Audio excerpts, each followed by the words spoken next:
کئی صدیوں تک دنیا کے ایک بہت بڑے حصے پر حکمرانی کرنے والے اس خاندان اور سلطنت کا آغاز تاریخ کے دھندلکوں میں گم ہو چکا ہے۔ تاریخ کی کتابوں میں عثمانی روایات کے علاوہ اس دور کی ٹھوس نشانیاں، ایک سکہ اور بازنطینی سلطنت کے مورخ کی ایک تحریر اور عثمان کے ایک خواب کا ذکر ملتا ہے۔ جو بات طے ہے وہ یہ کہ عثمان کا تعلق آج کے ترکی میں اناطولیہ کے علاقے میں آباد ترک خانہ بدوش قبیلے سے تھا، اور اس کی حکومت اناطولیہ کی چھوٹی چھوٹی حکومتوں میں سے ایک تھی جن کی طاقت میں زیادہ فرق نہیں تھا۔ سلطنت عثمانیہ کی بنیاد 14ویں صدی کے اوائل میں رکھی گئی اور یہ 20ویں صدی میں ختم ہوئی۔ اس دوران ایک ہی خاندان سے تعلق رکھنے والے 37 سلطان اس کی مسند پر بیٹھے۔ مورخ کیرولائن فنکل اپنی کتاب عثمان کا خواب سلطنت عثمانیہ کی کہانی میں لکھتی ہیں کہ عثمانیوں کی کامیابی کی وجوہات کچھ بھی ہوں، لیکن ان کی اناطولیہ میں اپنے ہمسایوں کے ساتھ 2 صدیوں پر پھیلی ہوئی لڑائی انتہائی سخت تھی۔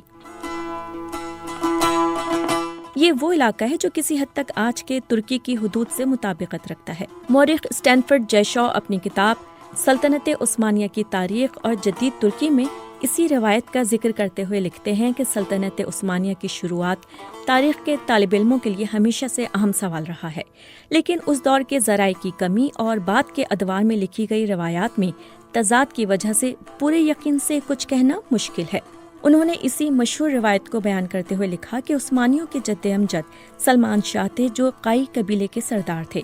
اور 12ویں صدی کے آخر میں شمالی ایران کے ایک علاقے میں آباد رہے۔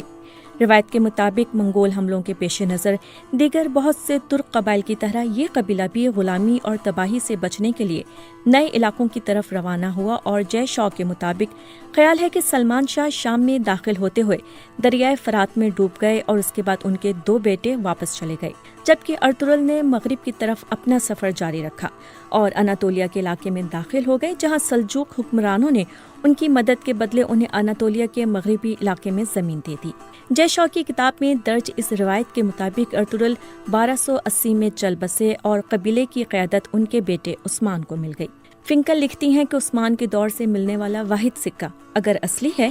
تو اس سے ثابت ہوتا ہے کہ ارطغرل یقیناً تاریخی شخصیت تھے۔ اس سکے پر جاری کردہ برائے عثمان ولد ارطغرل درج ہے۔ فنکل مزید لکھتی ہیں کہ عثمان کا اپنے نام پر سکہ جاری کرنا ثابت کرتا ہے کہ وہ اس وقت صرف ایک قبائلی سردار نہیں تھے، بلکہ اناطولیہ میں اپنے آپ کو سلجوق منگول سلطنت کے سائے سے باہر ایک خود مختار امیر سمجھنا شروع ہو چکے تھے۔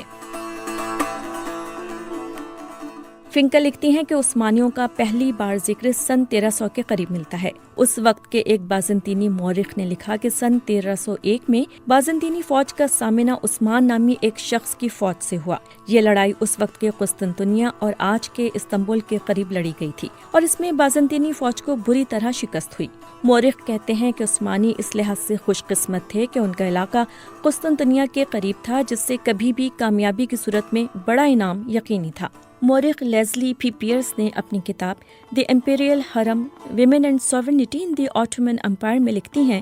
کہ سلطنت عثمانیہ کے آغاز کے بارے میں سب سے زیادہ سنی جانے والی روایت کے مطابق عثمان نے اپنی ابتدائی کامیابیوں کے بعد ایک خواب دیکھا تھا۔ اس خواب میں انہوں نے دیکھا کہ ایک درویش شیخ ادیبالی کے سینے سے چاند نمودار ہوتا ہے اور ان کے اپنے سینے میں داخل ہو جاتا ہے۔ اس کے ساتھ ہی اس پیٹ سے ایک بہت بڑا درخت نکلتا ہے جس کا سایہ پوری دنیا پر چھا جاتا ہے۔ اس درخت کی شاخوں کے نیچے چشمے بہتے ہیں جن سے لوگ پانی پیتے ہیں اور کھیت سیراب ہوتے ہیں۔ عثمان نے جب شیخ ادیبالی سے تعبیر پوچھی تو انہوں نے کہا کہ خدا نے عثمان اور ان کی اولاد کو دنیا کی حکمرانی کے لیے چن لیا ہے، اور انہوں نے کہا کہ ان کے سینے سے نکل کر عثمان کے سینے میں داخل ہونے والا چاند ان کی بیٹی ہے، اور اس خواب کے بعد عثمان کی وہ اہلیہ بن گئی۔ فنکل لکھتی ہیں کہ ابتدائی عثمانی سلطانوں کو اپنے آغاز کی تاریخ معلوم کرنے سے زیادہ دلچسپی دوسروں پر حکومت کے اپنے حق کو ثابت کرنے میں تھی، اور ان کے نزدیک ان کی سلطنت کا آغاز ایک خواب سے ہوا تھا جو عثمان نے ایک بزرگ درویش کے گھر میں قیام کے دوران دیکھا تھا۔ وہ مزید لکھتی ہیں کہ اس خواب کی کہانی کے حق میں دستاویزی ثبوت بھی تاریخ میں ملتے ہیں، اور وہ یہ ہے کہ سلطنت عثمانیہ کے ابتدائی دور کے زمینوں کے کاغذات سے اندازہ ہوتا ہے کہ عثمان کے دور میں ادیبالی نامی بزرگ موجود تھے، اور اس بات کی کچھ شہادت ہے کہ ان کی بیٹی عثمان کی 2 بیویوں میں سے ایک تھیں۔ کیرولائن فنکل لکھتے ہیں کہ جس اناطولیہ میں یہ ترک قبائل پہنچے تھے وہاں بہت عرصے سے کئی نسلوں اور مذاہب کے لوگ آباد تھے، جن میں یہودی، آرمینیائی، کرد، یونانی اور عرب شامل تھے۔ اس علاقے کے مغرب میں ماضی کے مقابلے میں بہت کمزور بازنطینی سلطنت تھی اور مشرق میں سلجوق، جو اپنے آپ کو رومی سلجوق کہتے تھے۔ 13ویں صدی کے وسط میں منگولوں کے ہاتھوں شکست نے سلجوقوں کو کمزور کر دیا اور وہ منگولوں کو نذرانے دینے پر مجبور ہو گئے تھے۔ ماضی کی 2 طاقتور حکومتوں کا اختیار ان کی سرحدوں کے درمیان واقع غیر یقینی صورتحال کے اس علاقے میں نہ ہونے کے برابر تھا۔ فنکل علاقے کی، جہاں سلطنت عثمانیہ کی بنیاد رکھی گئی، کی تصویر کھینچتے ہوئے بتاتی ہیں کہ اس علاقے میں خانہ بدوشوں، لٹیروں، فوجی مہمات کے شوقینوں، غلاموں، درویشوں، راہبوں، پناہ کی تلاش میں نکلے ہوئے بے گھر کسانوں، سرپرستی کے متلاشی مسلمان اساتذہ اور خطرات سے نہ ڈرنے والے تاجروں کی گزرگاہوں کے جال بچھے ہوئے تھے۔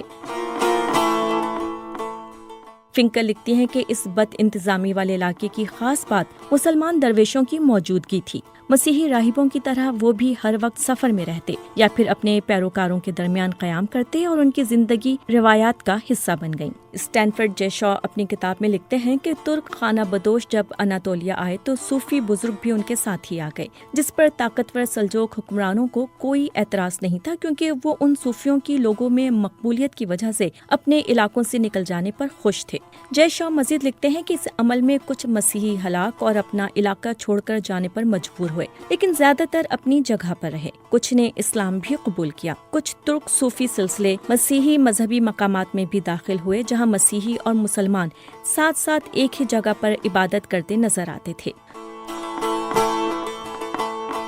سوگت کے علاقے میں ارطغرل کے نام کی ایک چھوٹی سی مسجد اور ایک مزار ہے، جس کے بارے میں کہا جاتا ہے کہ وہ ارطغرل کے بیٹے نے ان کے لیے بنائی اور پھر جس میں عثمان کے بیٹے ارحان نے اضافہ کیا۔ کیرولائن فنکل لکھتی ہیں کہ اس مسجد اور مزار پر اتنی بار کام ہوا ہے کہ اس کی پہلی تعمیر کی کوئی نشانی نہیں بچی، اس لیے اس عمارت کے بارے میں پورے اعتبار سے نہیں کہا جا سکتا کہ وہ عثمان کے دور کی ہے۔ انہوں نے مزید لکھا کہ 19ویں صدی کے آخر میں سلطان عبدالحمید دوم نے کمزور ہوتی سلطنت کی ساکھ بہتر کرنے کے لیے اپنے آباء و اجداد کی شہرت کا سہارا لینے کی کوشش کی اور سوگت میں ارطغرل کا مزار اثر نو تعمیر کیا۔ امریکن یونیورسٹی آف بیروت کے ماہر بشریات جوش کارنی نے مڈل ایسٹرن رویوں میں شائع ہونے والے ایک مضمون میں سوال اٹھایا کہ ترک حکومت نے کئی مشہور کرداروں کو چھوڑ کر ڈرامہ بنانے کے لیے آخر ارطغرل کا ہی انتخاب کیوں کیا۔ ترک ٹی وی چینل TRT کی دنیا بھر میں انتہائی کامیاب سیریز تریلیس ارطغرل ان کے قائی قبیلے کی اناطولیہ میں مختلف دشمنوں سے لڑتے ہوئے پیش رفت پر مبنی ہے۔ جوش کارنی کہتے ہیں کہ ایسے میں جبکہ تاریخی کردار ارطغرل کے بارے میں بہت کم لوگ جانتے ہیں، TRT کا کردار ترکی میں اور ترکی سے باہر مقبول ہے۔ سن 2018 میں لکھے گئے اس مضمون میں کارنی کہتے ہیں کہ سیریز کے کئی پہلو ترکی میں ہونے والے آئینی ریفرنڈم کے اشتہاروں میں واضح تھے، جس سے کوئی شک نہیں رہتا کہ تاریخ اور پاپولر کلچر کو سیاسی فائدے کے لیے اکٹھا کر دیا گیا۔ کارنی مزید کہتے ہیں کہ ایک ایسے کردار کے بارے میں ٹی وی سیریل بنانے میں جسے لوگ نہیں جانتے، آسانی یہ ہے کہ اس کو کسی بھی رنگ میں پیش کیا جا سکتا ہے، جبکہ مقبول شخصیات کی خوبیوں اور خامیوں کے بارے میں لوگ پہلے ہی آگاہ ہوتے ہیں۔